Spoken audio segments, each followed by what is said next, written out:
यो हाम्रो घर अनि ठ्याक्कै घरको अपोजिटमा यस्तो थियो। यो कुखुराहरूको खोर, यो बाख्राको खोर, यो यता हेर्नु भने दालचिनीको रुख हो, ठुलो रुख। अनि यतातिर चाहिँ यो पाली थियो। यो भूकम्पले पनि निकै जीर्ण पारेको थियो यस्तो चर्केर। यतातिर यस्तो यो पौराणिक हिसाबले बनाएको टायल लगाएको पाली हो र अहिलेसम्म पनि यसमा टायलै लगाएको छ। यहाँ चाहिँ हामीले खोले पकाउने गरेका थियौँ र यता यो देखिरहनु भएको यो टोयलेट अनि यहाँ चाहिँ वस्तु बाँध्ने ठाउँ थियो। यो अहिले यसरी भत्किन थालिसकेको छ, निधारहरू पनि कचाककुचुक भएको छ। अनि यतातिर एउटा कोठा थियो यहाँ। अहिले अब यो कोठाबाट चाहिँ यस्तो भरै माथिदेखि झरेर छानाबाट पनि आइहरि यस्तो गर्लागुर्लुक पस्नै डर लाग्दो भइसकेको अवस्था छ। अनि यो रुख चाहिँ हाम्रो एभोकाडोको रुख हो। यो अनि यहाँ अर्को पनि छ, यो पनि एभोकाडोकै रुख हो। अब यहाँ वृहत रूपमा एभोकाडो खेती गर्ने कार्यक्रम छ। यो पाली यसरी थियो, यतापट्टि बरन्डा जोडेको यो टिन लगाएर। अनि यो हेर्नु इस्कुस यहाँ फलिरहेछ है, माथि आएर फलिरहेछ। यो सबै इस्कुसको घारी यतातिर देखिहाल्नुभयो, सबै यो इस्कुसको घारी हो। यो रुख घाँसहरू टन्नै छ यतातिर। त्यो उता यो बुट्टाबाट देख्नुभएको सबै सिमीहरू, बारीभरि नै सिमी। अनि यतातिरको भित्र चाहिँ कस्तो भएको थियो, यो खोसेला रहेछ पोहोरको मकैको, यत्रो धेरै त्यत्तिकै। यहाँ तल झरेर यस्तो धुलो भइसकेछ। यहाँ पनि भङ परेछ एउटा, यस्तो भइरहेछ है त। अब हामी रहरले भनौँ या बाध्यताले केही वर्ष चाहिँ बाहिर बस्यौँ र अहिले पनि उतै छौँ। अब दसैँ मान्ने क्रममा अहिले हामी यहाँ आएको। यस्तो छ ढोकाबाट भित्र माटो झरेर। अब पहिला चाहिँ हामीलाई जीविकोपार्जन सबै कुरा भइरहेकै कुरा हो र अहिले पनि हुन्छ गर्ने हो भने घर सलामतै छ, केही भएको छैन। घर अहिले पनि जस्ताको तस्तै नै छ, यतातिर नि छ। हामीसँग जम्मा 15 रोपनी जग्गा हो। 15 रोपनी जग्गामा अब अहिले त्यही हिसाबले यहाँ बाली लगाइएको छ। यो करेलाको झाङ, यो चाहिँ सबै सिमी खेती हो। अनि यो दालचिनीको रुख हो, सानो ल्याएर रोपेको थियो, यत्रो भइसक्यो अहिले। यहाँ अमिलोको रुखहरू पनि छ। बाटो चाहिँ अलिक हारी भएकोले गर्दाखेरि थोरै हिँड्न चाहिँ त्यस्तै छ। अनि यतातिर हेर्नुभयो भने अब यो घारी त छ, तर यो सिमी चाहिँ यस्तो खालको हो, यो मजाले फल्छ। अनि यो सब्जीको लागि भन्दा नि विशेष गरी यो सिमी चाहिँ दालको लागि, दाल खाने सिमी हो। यसरी यो झुप्पै लागिसकेको छ मजाले। यो सबै बारीभरि नै छ। यो लगभग 15 रोपनी जग्गामा 10 रोपनीमा चाहिँ यो सिमी छ अहिले। अनि तल अमृत हो। यो एभोकाडोको रुख हो, यहाँ हेर्न सक्नुहुन्छ फलिरहेछ यो। तर यसमा चाहिँ अलिक सानो फलेको छ यसमा चाहिँ, तर राम्रो खालको फलेको छ, दर्रो खालको होइन। यसमा अलिक कम्ती फलेको छ। यो पोहोरबाट मात्रै फल्न थालेको र यसपालि अब म लगभग 100 झाङ एभोकाडो लगाउने मेरो लक्ष्य रहेको छ। यहाँ चाहिँ ठुल्ठुलो भइसकेको छ। फेरि हेर्नु, यो चाहिँ अर्कै हो, यत्रो एक हातभरिको भइसकेको छ एभोकाडो पनि। हेर्नु भयो भने यस्तो फलेको छ, अत्यन्त राम्रो खालको एभोकाडो, उन्नत एभोकाडो फलेको छ। यहाँ हेर्नु ल, कत्रो छ, मेरो हात कत्रो छ। अनि मेरो हातमा यत्रो हुँदाखेरि अनुमान लगाउन सक्नुहुन्छ यो कत्रो छ भनेर, कति ठुलो छ भनेर होइन। मजाले फलेको छ है, बाफ्रे। यहाँ हेर्नु त, यो कस्तो दामी फलेको होइन, यस्तो मजाले फलेको छ। यहाँ हेर्नु ल, कत्रो फलेको छ। अनि यो एभोकाडो सहित अब यसरी मजाले फलेको छ यहाँ यता। अब यही खालको एभोकाडो चाहिँ म 100 झाङ बनाउने लक्ष्य छ मेरो यसपालि, यो 15 रोपनीमा।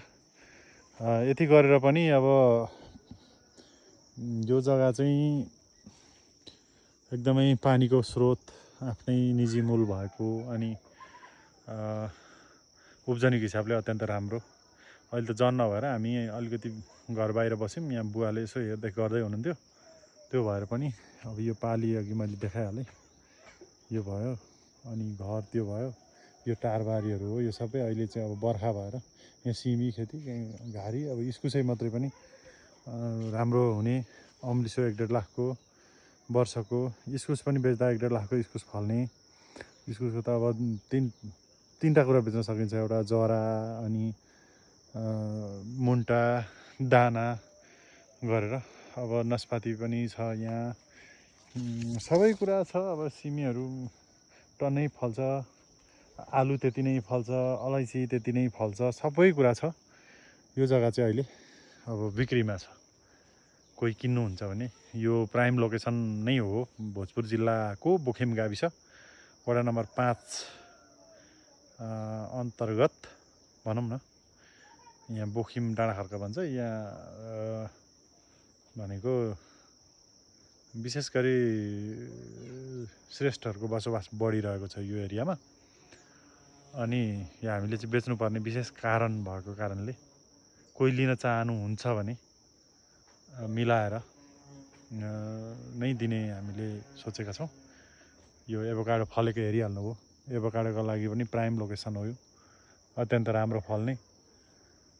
यहाँबाट जे बेचे पनि यो सिन्कौली यो बुटाबाट मात्रै तपाईँले बेच्नुभयो भने 50-60 हजारको आम्दानी हुन्छ वार्षिक रूपमा, 12 मास पलाइरहन्छ।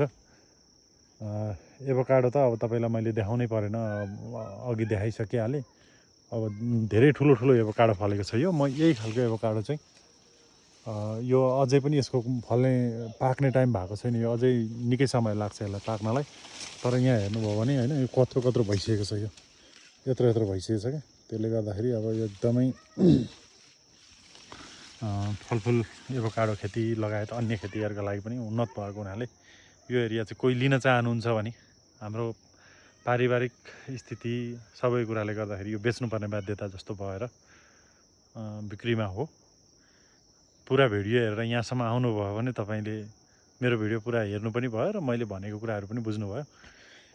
लिइराख्दाखेरि पनि पैसा हुने मान्छेले अत्यन्त राम्रो, माटो राम्रो, सबै कुराको लागि घरसम्म कृषि सडक भएको, अनि बजार जानु पर्यो भने पनि 4 किलोमिटर 5 किलोमिटरमा भोजपुर बजार, सबै कुराले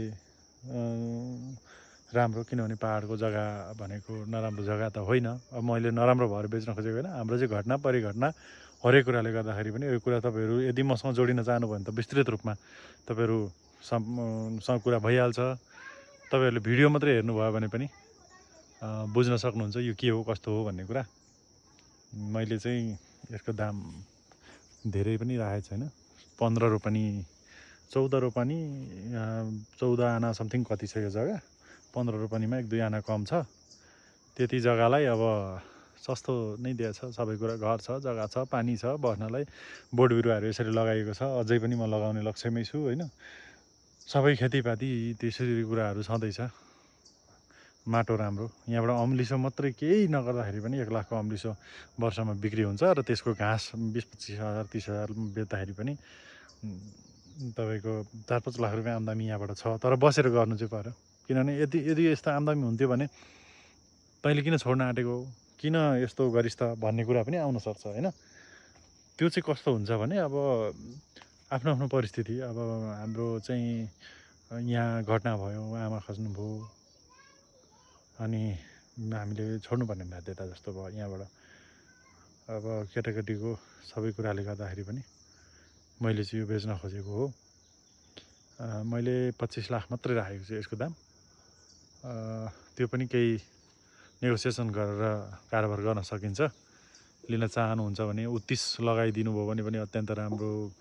तपाईँले यहाँ एभोकाडो लगाएर बेच्नुभयो भने पनि अत्यन्तै राम्रो। त्यसमा चाहिँ अलैँची लगाउनु भयो भने पनि राम्रो। आफ्नै निजी मूल भएको, तपाईँले माछा पालन गर्नुभयो भने पनि हुने, जे गर्दा पनि हुने ठाउँ हो क्या यो। तर मेरो चाहिँ म एक भाइ छोरा भएँ अहिले, एवं भाइ थियो, भाइ खस्यो, त्यस कारणले गर्दाखेरि मैले चाहिँ यो अब हरेक परिस्थितिले धेरै कुराहरूले गर्दाखेरि मलाई चाहिँ अलिकति असहज र गाह्रो भएको हुनाले यो बेच्न खोजेको हो। बिक्यो भने पनि ठिकै छ, बिकेन भने पनि ठिकै छ, रहिरहन्छ होइन। तर बिक्यो भने बेचेर म आफ्नो व्यवस्थापन गर्न खोजेको हुनाले यो हो। ल है त, तपाईँहरूले एभोकाडो पनि हेरिहाल्नुभयो, घर पनि हेरिहाल्नुभयो, पाली पनि हेरिहाल्नुभयो। घरमा सबै कुरा, बिजुली बत्ती, खानेपानी सबै कुरा छ। कृषि सडक पनि छ, घरसम्म आइपुग्छ, मेरो मोटरसाइकल आँगनमै छ। बाख्रालाई खुवाउने घाँसहरू पनि अत्यन्त राम्रो छ यहाँ। अम्लिसो, दुधिलो, निबरो, गोगुन लगायत अहिले नयाँ बिरुवाहरू पनि प्रशस्तै हुर्केका छन् यहाँ होइन। विचार गर्नुहोस् है त।